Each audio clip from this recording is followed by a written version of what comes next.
Hi! Hello everyone. Welcome to ask Harish finance. ఈ రోజుల్లో మనం పర్స్‌లో క్యాష్ కంటే ఎక్కువ క్రెడిట్ కార్డ్స్‌ని క్యారీ చేస్తున్నాం. ఫినాన్షియల్ ఫ్రీడమ్ ఇవ్వడంలో ఇది ఒక పవర్‌ఫుల్ టూల్.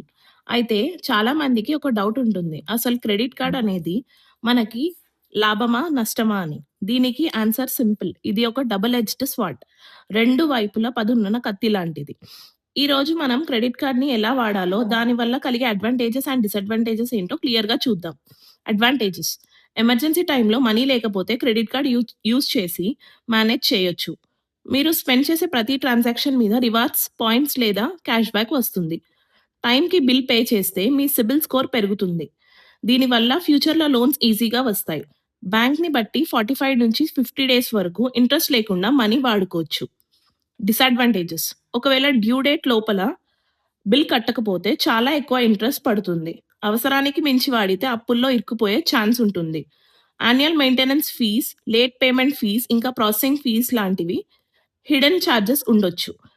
అకౌంట్‌లో మనీ లేకపోయినా కొనొచ్చు కాబట్టి అనవసరమైన ఖర్చులు చేసే ఛాన్స్ ఉంది. ఈఎంఐ చాలా చిన్నగా అనిపిస్తుంది కానీ టోటల్ కాస్ట్ చాలా హై ఉంటుంది.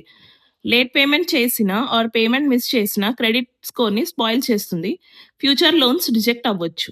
Golden rules which must follow: minimum due pay చేయకండి. ఫుల్ పేమెంట్ చేయండి. క్రెడిట్ కార్డ్ యూజ్ చేసి ఏటీఎం నుంచి క్యాష్ అస్సలు విత్‌డ్రా చేయకండి. మీ క్రెడిట్ కార్డ్ లిమిట్‌లో 30% కంటే ఎక్కువ వాడకుండా చూసుకోండి. ప్రతి నెల బిల్ స్టేట్మెంట్‌ని చెక్ చేయండి. మీరు చేయని ట్రాన్సాక్షన్ ఏమైనా ఉన్నాయా చూడండి. పాయింట్స్ లేదా క్యాష్ బ్యాక్ వస్తుందని అవసరం లేని వాటిని కొనకండి.